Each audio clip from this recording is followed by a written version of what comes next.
Olá, amigos. Esse é o nosso Vamos Prosear. É o nosso canal de bate-papo que está começando agora. É um projeto que acredito que aos pouquinhos vai crescer e com a participação dos convidados vai ganhar os corações de muitos ouvintes da nossa Rádio Liderança, onde vai passar o áudio desse bate-papo e também os corações dos internautas que vão poder assistir em áudio e vídeo essa conversa. Estamos aqui hoje com o Padre José Maria, o pároco aqui da nossa cidade de Rio Preto, e vamos aqui bater um papo com ele.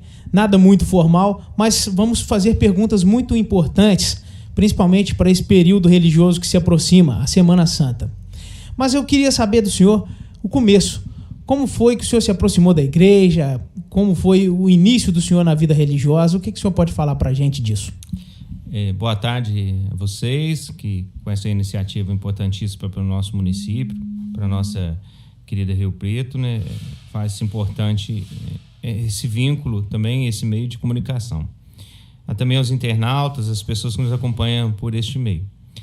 Veja bem, eu sou de uma família muito religiosa, de avós, principalmente os maternos, muito religiosos, mas convivi muito com a minha avó.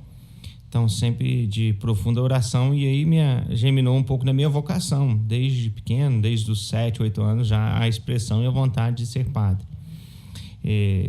Sempre me pergunto, quando começou a sua vocação? Minha vocação começou desde sempre. A primeira vocação que a gente tem é a vida, né?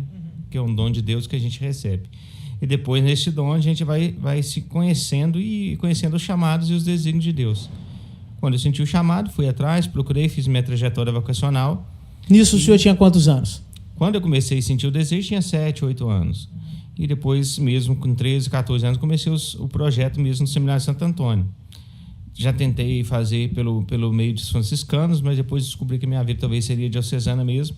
E aí fiz o caminho no seminário, e por lá fiquei 14 anos, esses 14 anos formei-me padre e aqui estou hoje, né? Entendi. Respondendo cada dia mais a vocação. Mas em nenhum momento o senhor teve dúvida disso? Por exemplo, pensou em ser um jogador de futebol, algo parecido? Não, assim, sempre a gente tem dúvida no caminho, né? Como vocês namoram e tem dúvida se vai querer casar ou não, é como um padre. Ele está enamorando o ministério, enamorando no sentido de ser padre, e pensa, será que essa é a vocação mesmo? Será que esse é o sim? Muitas vezes a gente tem dúvida sobre a questão profissional, se realmente a gente quer ser um profissional da área que a gente, de certa forma, tem a formação, que é da área da educação, professor de filosofia, ou até mesmo aprofundar, ser um professor de teologia. Muitas vezes a gente tem as dúvidas, como qualquer pessoa, né? É até interessante a sua pergunta, Fábio, porque as pessoas elas têm a tendência de distanciar muito a gente da realidade do homem, da realidade do ser humano. E elas nos olham como se, não sei que é um extraterrestre, mas nós somos humanos com as nossas fraquezas, limitações, desejos, ilusões. E a gente erra, a gente peca, a gente tem também todas as limitações humanas. E aí, nessas limitações, a gente também tem as indagações. Até mesmo depois de padre, será que eu estou no caminho certo? Será que eu estou fazendo certo? Será que esse é o caminho correto? A gente pergunta muitas vezes. Entendi. Mas a gente vai tentando responder a vocação a cada dia, a cada momento, e isso é que é o que importa, né? O senhor é natural de Liberdade? Sou de Liberdade, natural de lá, cresci, vivi até os 16 anos lá, depois fui para o seminário, né? Então foi um tempo fecundo até onde eu pude viver. Depois minha vida se desvinculou de Liberdade por completo por conta dessa vivência de Juiz de Fora. Eu nunca mais voltei para Liberdade. Mas tem carinho, tem afeto, tem ligações com muitas pessoas, principalmente com os meus familiares e também com a paróquia. Acho que às vezes a nossa vida de padre nos desliga muito da vida, até mesmo religiosa, do lugar onde a gente está. A gente acaba não tendo muito tempo para estar com as pessoas, para celebrar mais vezes, porque você acaba tendo paróquia, ou você presta atenção na sua paróquia, ou você vai para a paróquia do padre lá, né?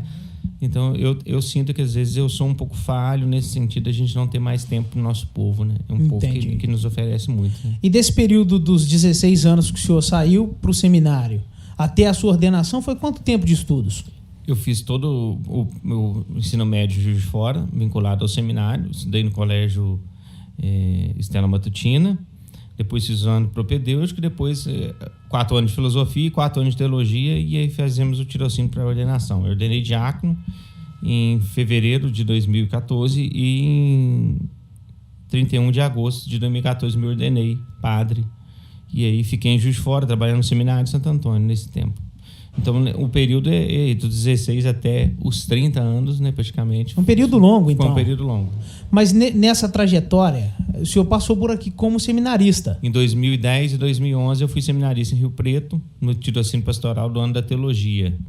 Eu estava no primeiro e segundo ano de teologia. E aí eu passei por aqui, fiquei 2 anos, saí daqui, fui trabalhar com o Dom Gil, e depois trabalhei em São Simão e me ordenei padre. Não era da minha ideia que eu voltaria tão rápido depois de um curto prazo como padre para cá. Entendi. Poderia acontecer de ser padre aqui, mas nunca imaginei que seria nesse prazo e nesse tempo tão rápido. Foi a primeira paróquia do senhor aqui? Não, né? Como padre, depois padre sozinho, foi aqui. Ah, sim. Porque como padre mesmo ordenado, como eu falei, trabalhei no seminário, trabalhei em São Pedro, em Juiz de Fora, trabalhei em Benfica, depois voltei para São Pedro, já cheguei a trabalhar como diácono também na Barreira do Triunfo. E depois vim como padre mesmo, sozinho para cá. Entendi. E aqui o senhor está desde que ano? Desde 2016, completo 6 anos, agora em dezembro, dia 17 de dezembro. Entendi. A gente, elaborando aqui as perguntas e conversando até com o nosso diretor de vídeo aqui e colaborador da pauta, a gente lembrou de um detalhe. E a gente queria que o senhor falasse, se não for incômodo para o senhor, qual foi a sensação do senhor quando o senhor chegou aqui na nossa paróquia? Porque tinha uma comoção muito grande com o antigo padre. Isso te incomodou? Isso foi uma situação de saia justa ou não? Eu não minto. Acho que eu tenho que ser muito claro com os sentimentos que a gente tem. Hoje é um caso já superado, mas foi um caso muito difícil a princípio, sabe, Fábio? Acho que poucas pessoas tiveram coragem de perguntar isso e de forma pública dizer isso.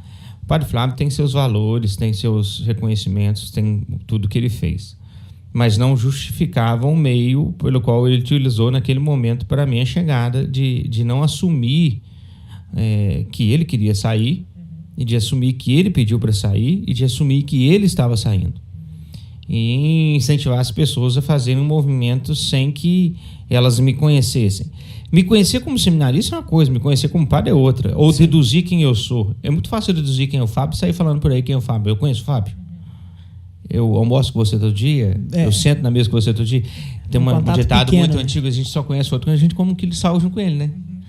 Então, hoje, eu posso dizer quem é o Fábio a partir daquilo que eu convivo com o Fábio, a partir do momento que ele deu essa liberdade, a gente conversa comigo. Então, naquele primeiro momento, Fábio, foi muito difícil, porque existia, assim, um preconceito muito grande. Um preconceito contra o padre que chegava, um preconceito sobre como seria, até dizer, muitas vezes, que eu era pupila dos olhos do bispo, estava tirando o Flávio, porque era o momento de tirar. Não sou pupila de ninguém. Então teve muita informação inverídica nisso. Teve muitas situações complicadas que me colocaram em situações desagradáveis. Eu confesso que eu conversei com algumas pessoas com as quais eu tinha mais contato desde quando era seminarista, que eu tinha vontade de não vir. Eu cheguei a pedir depois do João, não me manda para lá não, porque eu sou pessoa não grata. Eu sou pessoa não aceita. Então, como eu vou para o lugar que eu não sou aceito? Eu te confesso que chegar não foi fácil, e enfrentar os 6 primeiros meses foi pior ainda. Mas o senhor não entendeu, assim, talvez tenha entendido depois, que isso seria um movimento com qualquer um que fosse indicado para vir para cá? Igual o senhor falou, que talvez o senhor fosse visto como uma pessoa não grata, mas qualquer um que fosse indicado... Seria, mas eu acho que por ter sido quem foi, alguém que já tinha passado com o histórico de seminarista, isso agrava um pouco mais, Fábio.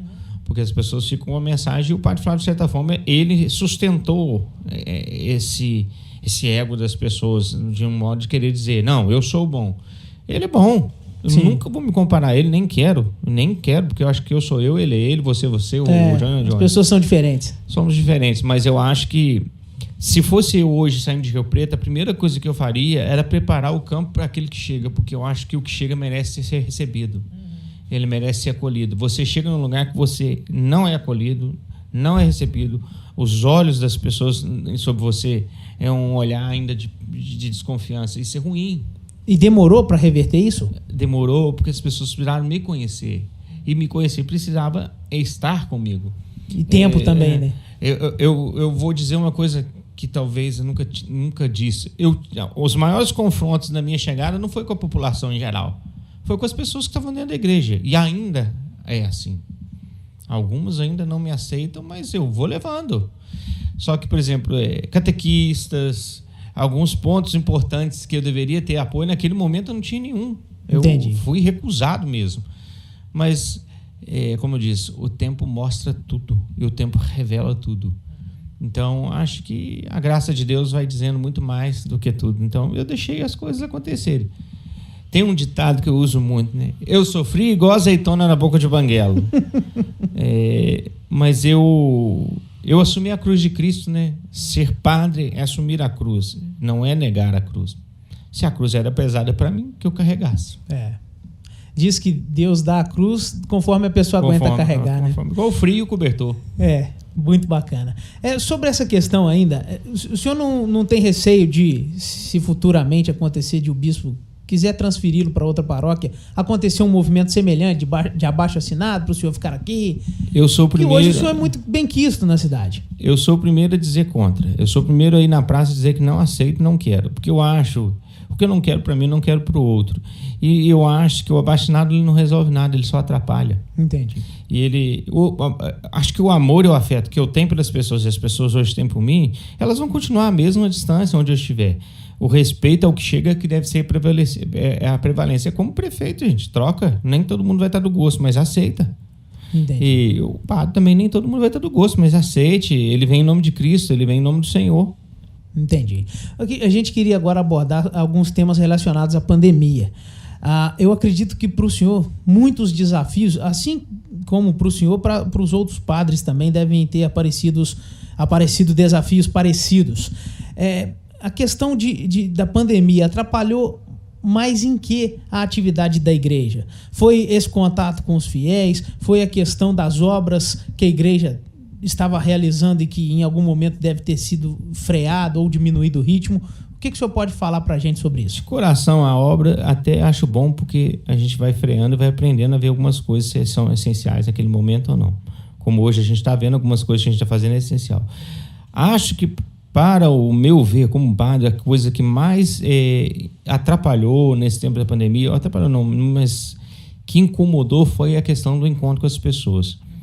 Eu lembro que dia 19 de março de 2020 foi a primeira missa que nós celebramos, sem saber como seria, o Jones e eu lá, o Fábio montando o som, né, Fábio? Não, eu ajudei quase nada. E a gente sem saber o que seria o cenário, assim, na perspectiva que dali 2-3 meses as coisas estavam resolvidas, e não sabia que passaria 2 anos. Isso eu me lembro também. Eu brinco que eu tive que aprender uma coisa. Eu nunca pensei na minha vida como padre celebrar para banco, mas eu tive que aprender. E muda muito? Muda, porque você não tem feedback, você não vê as expressões faciais, porque quando a gente está pregando, ou a gente está celebrando, as expressões do rosto das pessoas, elas nos ajudam a entender como está o contexto da liturgia. Se está falando de mais, se está falando de menos, se está bom, se está ruim, se a música está boa, está ruim, se as coisas estão no lugar ou não. E o feedback de ter as pessoas ali te olhando, não é uma plateia, é uma assembleia, né?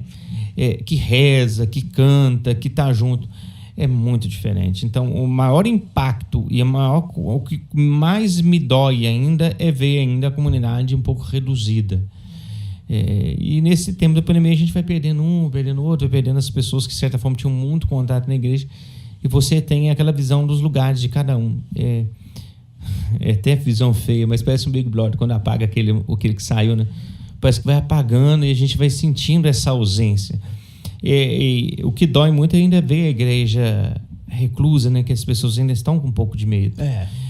Não que eu seja medroso, mas eu sou muito exigente a pedir que não seja uma aglomeração maior, mas a gente fica. O que me dói ainda é um pouco. O que me doeu muito na pandemia é isso. Essa ausência. Porque o padre ele é feito pro povo, né? Sim. E o povo é a essência do ministério sacerdotal. Não tem povo, não tem muita essência, né? Faz sentido. Mas quando eu perguntei das obras, eu me referia às obras sociais mesmo. Tudo, né? Isso deve ter sofrido um impacto muito grande. Nós sofremos muito impacto na questão social, que a gente tem dado assistência, nas questões de ouvir, nas questões de visitar, nas questões de cuidar de doentes. E quando fala da questão obra, no sentido também específico prédio, a gente perdeu muito. A gente tem...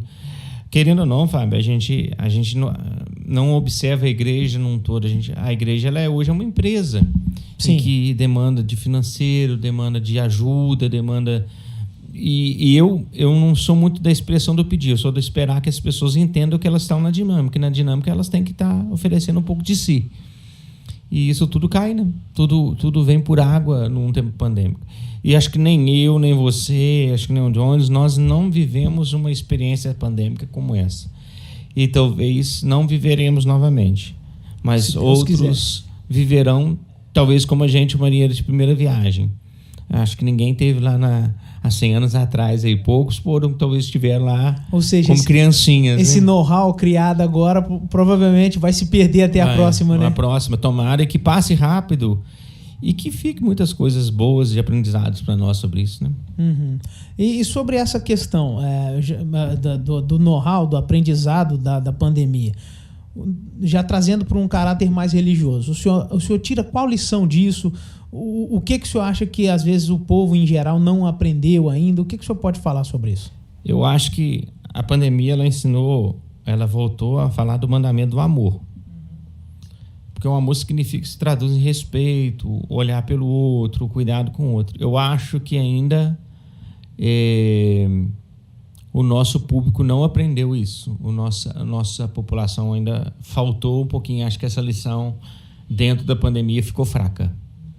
O que eu queria explicar, porque as pessoas não saíram por aí criticando sem entender o que é a minha fala. O que falta amor? É porque às vezes no tempo mais forte da pandemia faltou um pouco mais de respeito, mais de cuidado, mais de carinho. Graças ao bom Deus, hoje nós estamos num tempo pandêmico que essa doença, eu peguei, você, nós pegamos já uma coisa mais branda. Mas e aqueles que perderam as vidas lá no começo? Quantos de nossos amigos já não estão entre nós? O Jones tem a experiência tão próxima, que é uma pessoa próxima, foi o Pedrinho, o diácono, irmão da Dolores, o Antônio, o irmão do Pedrinho, o padre Pedrinho daqui, o Antônio. O Antônio tinha uma ligação muito grande, eu e ele, nós trabalhamos juntos em Juiz de Fora, depois trabalhamos no seminário, que eu trouxe ele para fazer a parte da econômica e ele do seminário comigo. Então, a gente fica vendo, são pessoas que foram partindo.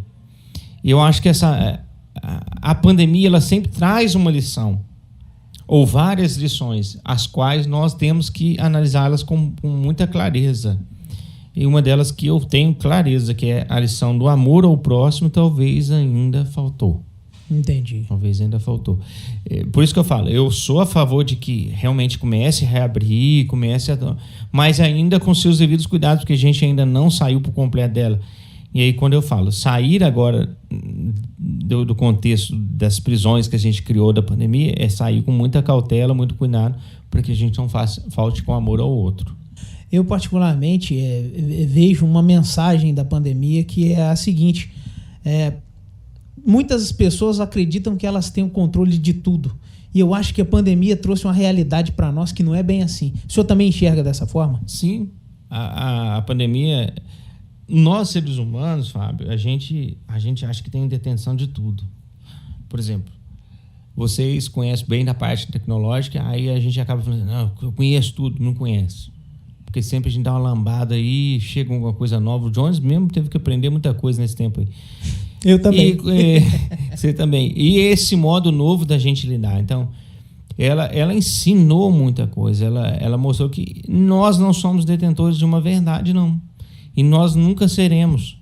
Nós nunca seremos, porque não está nas nossas mãos muitas coisas. As coisas não estão na mão do ser humano, as coisas estão na mão daquilo que é. Por isso que eu falo, por mais que a ciência diga isso ou diga aquilo, nem na mão dela está sobre dizer ou não da pandemia. Como a gente tem ouvido muito aí, calma, não é hora, outros não pode. É um impasse muito grande, porque a gente não sabe o que está acontecendo. E tem muito assim, uma divisão, né? Daqueles que querem uma retomada mais rápida e outros que não querem, né? Ainda falando dessa questão da pandemia, o senhor tocou levemente nesse assunto. Quais foram as maiores adaptações no trabalho da igreja que foram feitas por causa da pandemia? E como ficou esse atendimento às pessoas acamadas? Porque geralmente tinha aquele ministro que ia levar a comunhão até as casas. Como funcionou isso durante a pandemia e quais foram as adaptações mais importantes? Primeiramente, cancelamento, né? Não teve mais esses encontros. Eu te falo que até no início desse ano não tinha retomado. Esse ano a gente começou a retomar e agora retomando com mais intensidade. porque é um risco muito grande eu colocar um ministro também de idade ou um ministro mais novo dentro da casa de um enfermo. Então a gente anulou isso. E dentro da igreja também anulamos muitas coisas, a gente mudar uma rotina. Eu digo que a gente vai viver o novo normal mesmo. A pandemia vai dizer, amanhã não existe mais coronavírus. Quer dizer, não existe mais um risco iminente de morte de coronavírus. Mas existe ele aí, mas o que fica? Todas as outras coisas, o álcool gel, a higienização, tudo que já deveria existir, mas isso tudo fica, né? Então, de certa forma, é o que eu te falo, acho que muitas adequações a gente precisou fazer nesse contexto. E vai precisar ainda fazer muitas adequações ainda nesse contexto. Entendi. Então, esse trabalho de levar a comunhão ainda não voltou? Está voltando aos poucos agora aos poucos. Entendi. A pergunta que eu faço agora é uma pergunta mais íntima, mas que eu acho que se a gente não fizesse, muita gente ia cobrar. Qual é o santo de devoção do senhor? Meu santo de devoção é São José. Não pelo nome, mas... Eu comecei a criar uma devoção com São José porque eu nasci em Liberdade e no meu bairro era o bairro São José. Apesar de não gostar muito de muitas coisas do bairro, que a gente acaba sofrendo quando criança, guarda algumas coisas, não no sentido positivo, né, fica negativo, mas eu guardo a imagem e a figura de José na minha vida. José é um homem muito justo e eu, como padre... E com o nome dele e de Maria, eu tento fazer com que o meu nome honre aquele homem que José foi.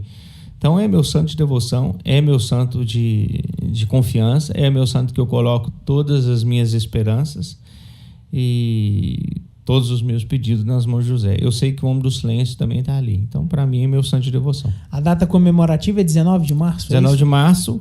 Para São José mesmo, né, o esposo de Maria, e tem o dia 1º de trabalhador, o São José Operário. 1º de maio. 1º de maio. Então, na nossa paróquia não tem uma festa específica, tem?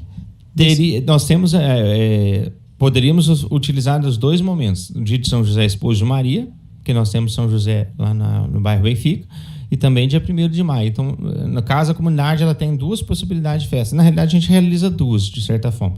Porém, com mais intensidade, é 1º de maio que a gente dá essa intensidade de trabalhador. Entendi.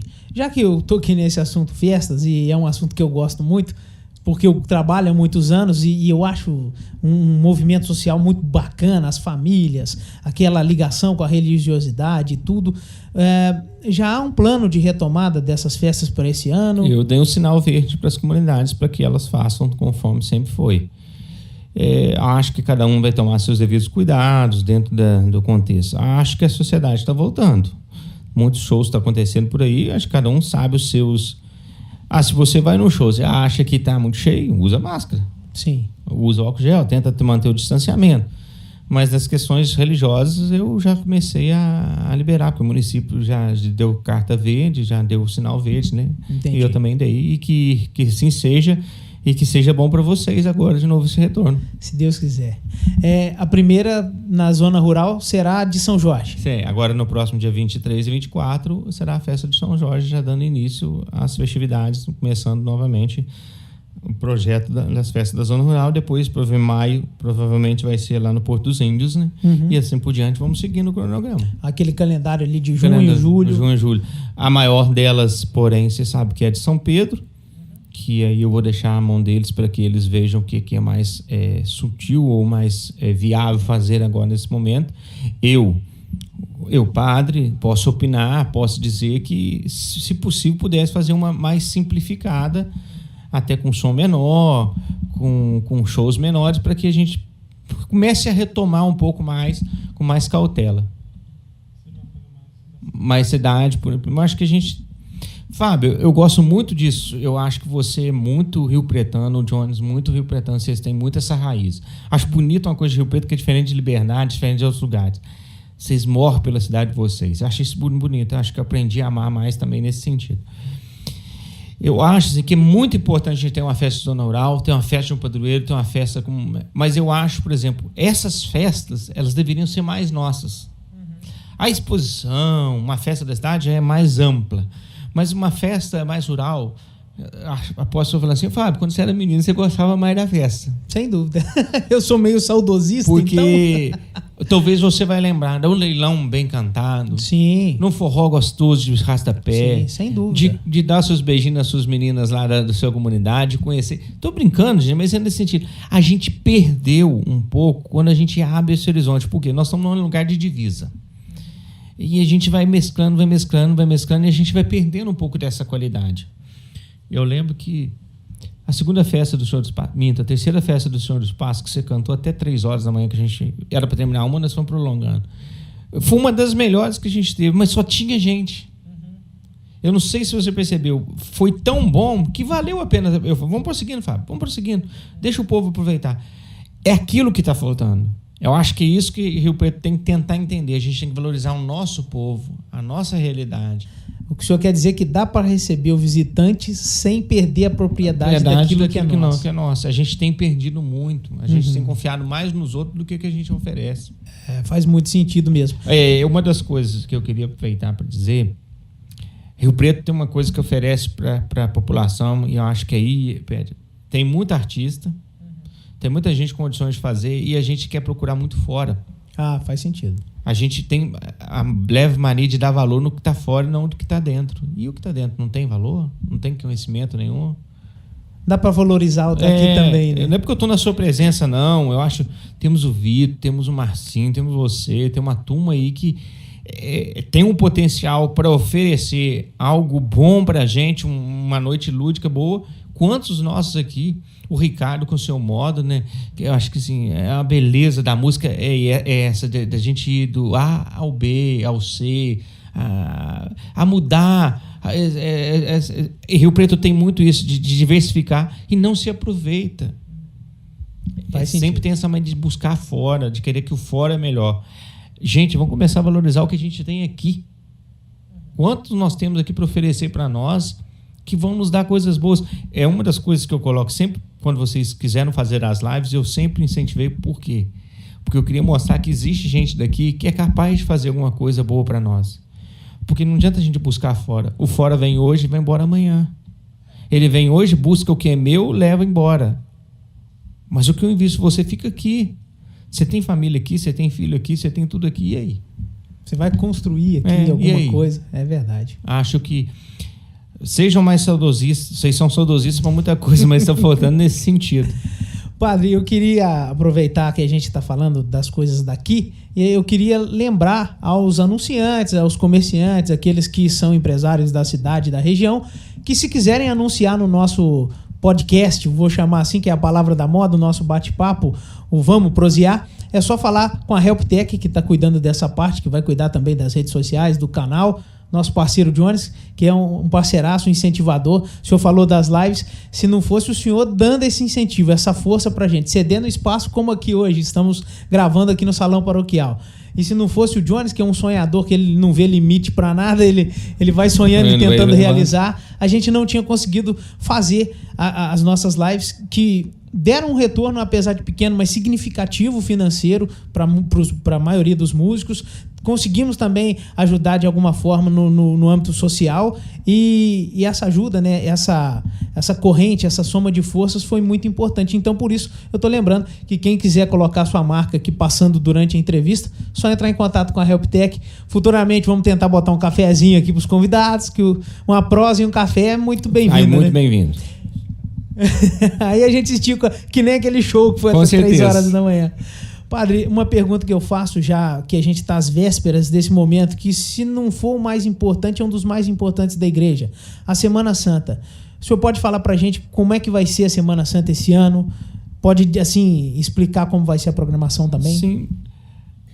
Não é que é o importante, é o mais importante para a vida cristã, é a Semana Santa, é a grande semana que a gente vive. Acho que todo cristão deveria se envolver plenamente, desde Domingo de Ramos até Domingo de Páscoa, para viver o mistério da sua fé. E a gente vai fazer tudo normal, Fábio. A gente voltou com a normalidade, porque, como eu disse, não tem como a gente agora ficar se prendendo. A gente precisa se cuidar e se resguardar, mas fazendo aquilo que tem que ser feito. Até porque a gente vê a maioria dos países lá fora convivendo já com o vírus, a gente acha que a gente aprendeu a conviver com a gripe, H1N1, a gente aprendeu a conviver com sarampo, a gente vai aprender a conviver com ela com os devidos cuidados necessários. Sem dúvida. Então vejamos, a gente começa nesse domingo próximo, né?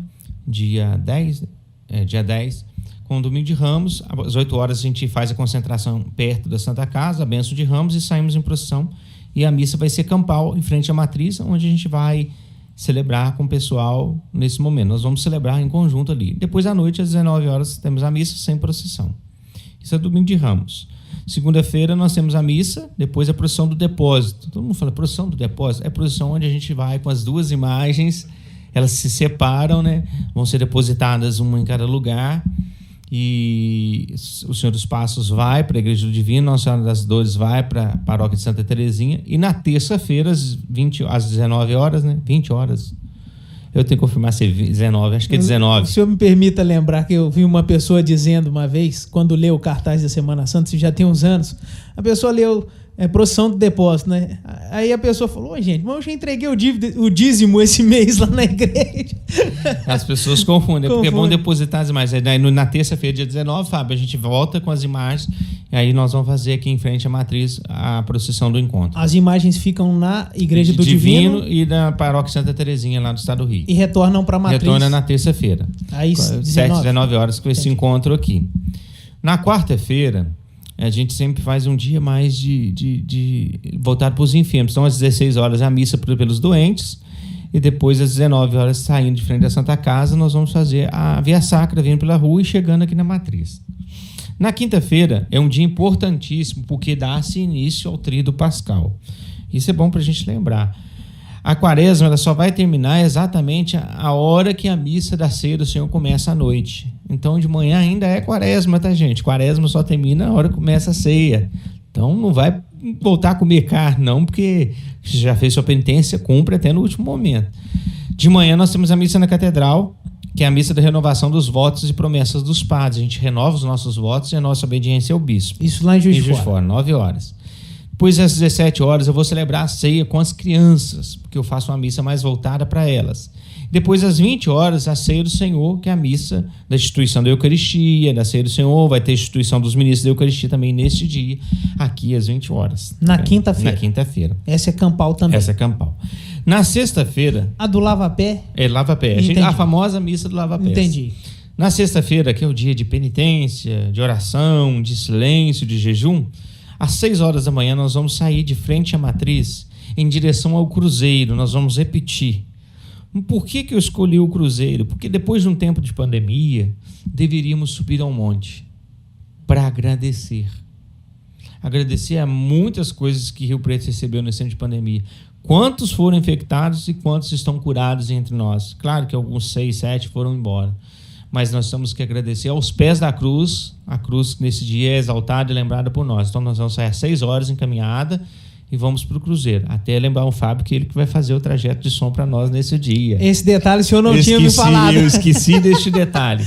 A gente dá um jeito. A gente dá um jeitinho para que a gente possa fazer as reflexões. Talvez faremos 5 reflexões na caminhada. Nós vamos pela Safira, que é o mais puxado. E sai da matriz? Da matriz em direção lá. Qual horário? 6 horas da manhã. 6 da manhã.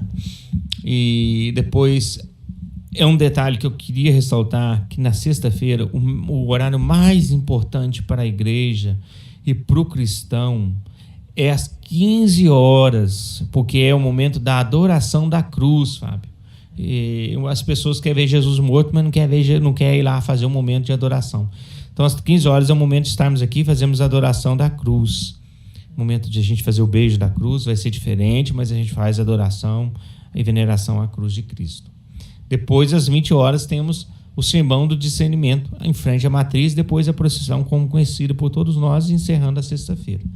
E no sábado, às 20 horas, a missa da ressurreição, a missa do Aleluia, né, onde todo mundo vai fazer show, todo mundo vai dançar forró, para agradecer também esse tempo que a gente viveu. Às 20 horas, sexta-feira. No sábado, 20 na sexta e no sábado terminando às 20. No sábado é às 8 também campal. Aqui no campal. E aí, domingo tudo dentro da igreja, e aí é domingo de Páscoa, é alegria, nós vamos celebrar aqui na zona rural e terminamos assim a Semana Santa. Para acontecer a Semana Santa, a gente conta muito com o apoio da população, mas vocês não sabem quantas coisas tem antes. O Fábio, o Jones, eles estão aí numa luta. O Jones montando toda a programação, porque hoje o custo de gráfica está muito alto, então a gente fez pela tecnologia. O Jones fez aí, está montando, nós temos essa parceria. Tudo digital. Tudo digital. O Fábio tem sempre feito esse apoio técnico e esse apoio, lógico, claro que tudo isso tem um custo, a gente pede que a prefeitura assuma e ela assume nesse sentido também a prefeitura, a Câmara, agradecer muito por esse apoio, porque também uma certa forma também de ajudar o Fábio, que também que tem seu trabalho. É isso que eu falo, a gente tem que valorizar pessoas do local. A gente procura muito som fora com o cara que tem um som aqui e tem alguma coisa para oferecer para nós aqui. Estamos aí para trabalhar. E todos nós precisamos ganhar o pão de cada dia. Então, agradecer a vocês por esse apoio, né, na Semana Santa e por muitas outras pessoas, aos ministros, aos coroinhas, as pessoas que estão envolvidas na igreja, que têm feito tudo para que aconteça nesse momento. Uhum. Voltando a falar um pouco da vida sacerdotal do senhor, qual foi o maior desafio que o senhor já encontrou até hoje? Eu, como padre, no início, fui chamado para trabalhar no seminário. O maior desafio é formar outro. Formar outro padre? Formar outro padre. Por que tem essa dificuldade? Porque nem todo mundo está disposto a se molhar. E eu acredito que formar ou formar-se é estar disposto a molhar, a se encharcar. Tem um ditado de uns padres que passaram no seminário, que foram meus formadores, que falam assim: existe na porta de entrada uma capa de chuva, você coloca ela ou não coloca. Se você não colocar, você vai se embebedar de todo o processo formativo e vai crescer.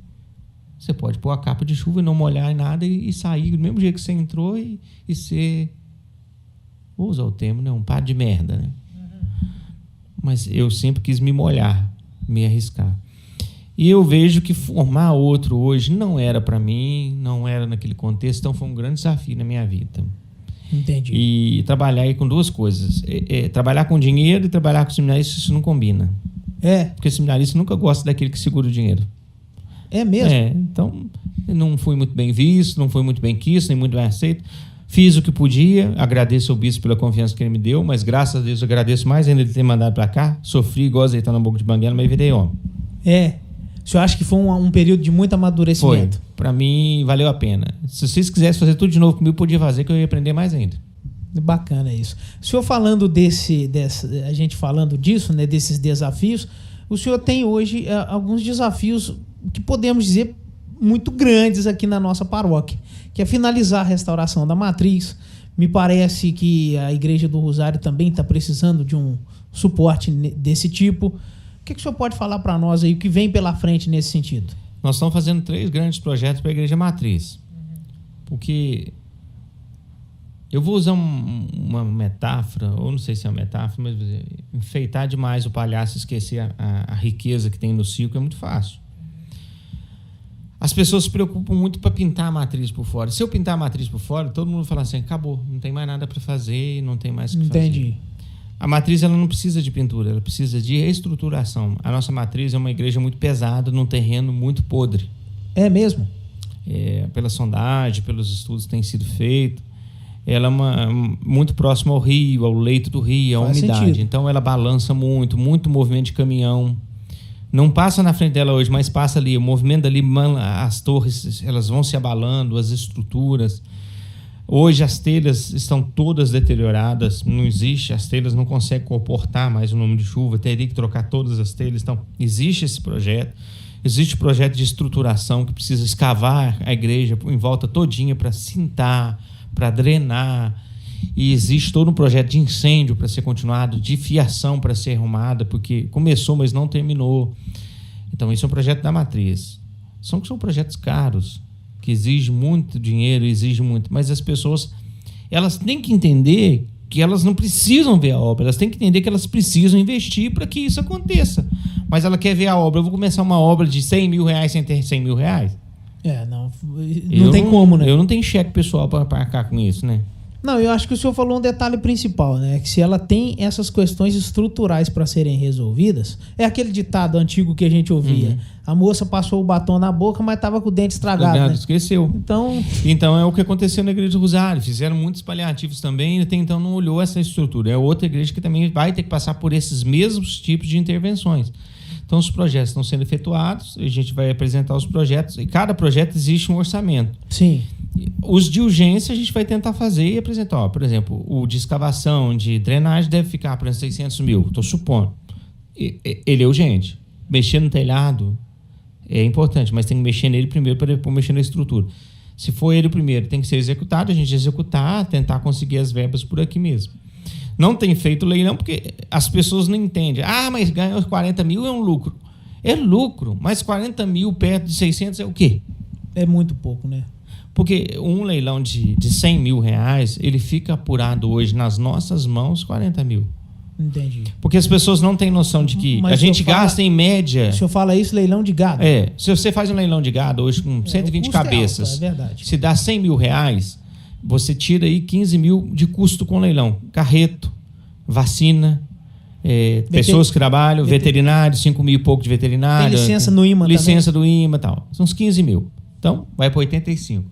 Desses 85, você tira uns outros custos, mais 16% que nós somos obrigados a tarifar para a Cúria, porque é um evento que aconteceu. Então, a gente fica com o mínimo. Aí tem gente, mas é um dinheiro. Eu falei, pode ser um dinheiro, mas o que é 40 mil perto de 600? Eu não começo uma obra de 600 com 40, começo? Não tem como. Esperando que as pessoas vão ver a obra começar e vai me dar dinheiro. O Conselho Econômico, algumas pessoas têm essa visão. Às vezes a gente tem a visão muito igual galinha. Galinha só vê o galinheiro. Tem que ser igual a águia, gente. Olha de cima a amplitude do que nós temos. É como o Jones fez. Eu gosto quando ele dá essas loucuras. E aí ele faz, e aí fala assim, eu faço porque o senhor pega um drone e me põe em cima da igreja. É como você tirar o pé do chão e pôr lá em cima para as pessoas verem. Olha o que tem aqui. Eu vou mandar ver com ele se ele consegue trazer o drone para filmar até os matos que tem lá em cima, para as pessoas terem noção do que é aquilo ali. Então, a gente tem que parar de olhar o pequenininho e olhar o amplo. Ter 40 mil é importante para a manutenção paroquial, mas ter 40 mil por uma obra orçada em 600 mil não é nada. Eu seria um louco eu começar uma obra sem ter dinheiro no bolso. Vou arcar com o quê? Entendi. E a ideia é começar um trabalho de arrecadação já em breve? Sim, assim que sair os projetos, eu apresentar e falar, preciso executar esse projeto. Como que vocês podem me ajudar? O que vocês podem fazer? Porque eu vou correr atrás da diocese para ter anulação de taxas. Poderia até ter, mas e o que a população poderá fazer? Porque eu te falo, tudo que eu tenho feito até hoje é com recursos daqui e sendo muito claro com tudo que está acontecendo, porque o dinheiro não é meu. É verdade. Então, muito provavelmente o senhor vai retomar os leilões. Com certeza. Festividades. Com certeza, para isso. O pastel depois da missa ali com também certeza, no salão. Para isso. Entendi. E dentre todos esses desafios aí que o senhor tem, a prioridade seria qual? O telhado? Se for olhar na questão estrutural, para mim seria o telhado e a questão estrutural da matriz. Depois os outros eu executaria com mais calma. E a Igreja do Rosário, para que ela não caia. Entendi. Já foi feita alguma coisa emergencial lá, um escoramento? A gente simplesmente mexeu no telhado para não vazar mais água e para não dar nada prejudicial. E o contrário, por enquanto, dá para segurar. E ela está sendo utilizada em algum momento? A gente tem medo, né? A gente não sabe como que está. Para você ter noção, Fábio, aquela igreja ela foi alterada, mexida no telhado, mas só mexido nas telhas. As ripas que estão lá são ripas de palmeira ainda. O senhor está brincando? As ripas são ripas de palmeira. Original? Original. E não caiu? Gente... Então, você imagina a amplitude. Como é que isso está de pé ainda? Não é uma igreja para qualquer um pegar ou qualquer um. Eu tô aqui, eu não sei com qual graça que Deus está me dando para ter força. O Marquinho tá com o senhor? É o meu suporte. Ele está fazendo hoje a parte... a parte de trás ele terminando. Para terminar, para poder a gente não perder o que a gente tem e não perder um pouco da história, né? Entendi. Aqui para o salão paroquial me parece que há alguns projetos. O que o senhor pode falar? Os projetos daqui, até então, quando eu fazia, foi para que a gente usasse esse espaço e não ficasse aquele lixão que existia aqui, né? Porque era um lixão, né? Desculpe. Mas... Algumas pessoas ficaram meio tristes com a tirada do brechó. Ficaram meio tristes e tal, mas eu acho que brechó acumulação. Então, eu acho que, assim, eu particularmente vou expressar minha opinião. Eu acho que o senhor destinou um espaço à finalidade original dele. Acho que quando foi feito isso aqui... Que são os eventos sociais. O primeiro pensamento dos padres era que isso aqui era para eventos sociais, para que a população pudesse ter um lugar que falasse, ali eu posso me reunir. E é isso. Existe agora um projeto de aluguel da prefeitura para fazer questões culturais, porém em conjunto com a paróquia. A paróquia pode usar o espaço. Existe até uma norma que vai ser feita na questão jurídica de que nada que vá contra a igreja, fale contra a vida, seja divulgado aqui. Então, é um contrato feito entre arquidiocese e prefeitura, não tem nada a ver com isso, mas o dinheiro vai entrar em reversão de obras e uma parte, e provavelmente, em verba para manutenção da paróquia. Mas são os projetos da prefeitura, também teremos os nossos projetos. Eu tenho vontade de retomar os meus projetos, nos quais envolve você, envolve o Jones, envolve muita gente, mas isso depende também de tempo, né? Tá certo. O senhor fala assim, o pessoal acha que o senhor dá sua preferência pra gente. Não é bem assim não, gente. Não, eu dou preferência pra quem quer. Quem me procura tem vez. Não, tem gente que tem ciúme da nossa amizade aqui, ué. Tem, eu sei que tem, mas o negócio é o seguinte, Fábio. Eu não saio procurando talentos. Eu sei que os talentos estão aí. Mas os talentos podem se expor. E... eu sei de inúmeros outros cantores que podem vir cantar. Gente, eu não tenho proibição nenhuma que eles possam vir aqui e expressar o seu conhecimento. Esse espaço é deles, é de vocês, não é meu. Eu simplesmente sou o gestor desse espaço. Mas quem construiu, quem fez isso aqui é a população. Entendi. Como é que está o nosso tempo aí, diretor? 45? Você tem alguma pergunta para fazer para o padre? Só agradecimento? Padre, então acho que a gente pode ir caminhando para o final. A não sei que o senhor queira abordar algum tema que não tenha sido abordado. Não, eu só queria aproveitar para fazer o reforço, né, que todos pudessem participar da Semana Santa com muito empenho. Queria agradecer muito nesse tempo, já dos 2 anos, essas pessoas que estão envolvidas, são muitas nesse tempo do incentivo, da ajuda nesse sentido da pandemia. Dizer que a gente ainda precisa de muita mão de obra, de muitas pessoas que possam doar seu tempo na missa, nos outros momentos, para que a gente possa fazer uma missa bonita e possa também oferecer cuidado para as pessoas, como o uso de álcool, de higienização. Então, a gente precisa de mão de obra. A igreja não é só para uns, não. A igreja é para todo mundo. Há uma visão, como você falou, que tem muita gente que tem ciúme. Na igreja também, Fábio, tem muita gente que tem ciúme e acha que o lugar é só para 2, 3. Não, o lugar é seu. O seu lugar está lá. É só você vir. Pode vir, que o padre te aceita. Isso é importante o senhor falar, porque às vezes a pessoa não fica mais próxima, achando, não sou bem-vindo, e sendo que o espaço é dela. Não, é só ela se aproximar. A igreja é dela, não é minha. Eu simplesmente sou aquele que está à frente. E há pouco tempo eu vi uma fofoca aí que tinha algumas pessoas falando, o padre só dá serviço para fulano, para ciclano. Uai, se você se aproximar do padre... Tem lugar. Né? Só um ponto, padre, que eu acho que é importante, já que a gente está no início do ano ainda, né? Sobre a questão da catequese, como é que está funcionando? Nós voltamos com a catequese presencial, Fábio. Ela está dividida em vários dias da semana, tentando se adequar aos horários dos alunos, tentando ver alguns que vai ter que passar para o final de semana. A coordenação continua com a dona Virgínia, então é ela que está gerenciando isso. Eu não sou um padre chato, não. Eu acredito não, porque tem padre que põe tudo na mão e não aceita ninguém. Eu entreguei na mão delas, eu acredito no potencial das catequistas e na possibilidade de elas fazerem bem feito. Então, que elas façam, que façam com êxito. Então, esse eu entreguei na mão delas e elas estão tocando. Entendi. Tá certo. Isso é importante saber.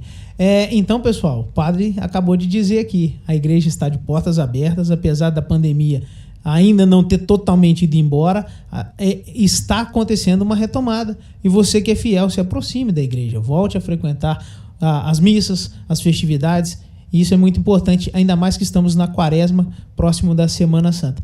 Pode deixar então uma mensagem para os nossos paroquianos de Rio Preto. A mensagem que eu deixo é que vocês possam viver essa Semana Santa com muito entusiasmo, e a mensagem também de Páscoa, que Deus possa abençoar e o Cristo ressuscitado possa estar no coração de vocês. Que o nosso Senhor dos Passos nos guie nossos passos, as nossas famílias. Uma gratidão muito grande a esse pessoal, a todas as pessoas, sejam católicos ou não católicas, que se envolvem no sentido social da nossa paróquia, da nossa igreja, também no sentido social da nossa cidade. Que Deus os abençoe. Padre, muito obrigado pela presença, pela força. O senhor é um grande parceiro nosso, está sempre ajudando, Amém. Cedendo espaço, cedendo internet, luz, enfim. O senhor sempre colabora com esses projetos que a gente tem. Tamo junto. Que bom ter o senhor aqui nesse primeiro, como o senhor é como se fosse um dos nossos sócios. Provavelmente nós vamos fazer outros aqui com o senhor. E você que está nos ouvindo, nos assistindo pela internet, fique atento às redes sociais do Vamos Prosear, não é isso? Procure aí nas redes, a HelpTech está cuidando dessas redes sociais, Instagram, YouTube, e assine os nossos canais, né? Seja inscrito, acione o sininho para as notificações chegarem. Esse, se Deus quiser, é o primeiro bate-papo de muitos que vamos fazer com personalidades da nossa sociedade de Rio Preto, e esse bate-papo tende a crescer. Assim a gente espera, com a sua colaboração, com a sua ajuda, os comerciantes e anunciantes que se interessarem em patrocinar aqui esse projeto nosso também, só procurar a Helptech, buscar aí os contatos também nas redes sociais, e contamos com a sua audiência. Muito obrigado pela sua companhia, pela sua audiência. Você que nos assistiu e nos ouviu até agora, fique ligado que em breve tem outro. Vamos prosear. Obrigado.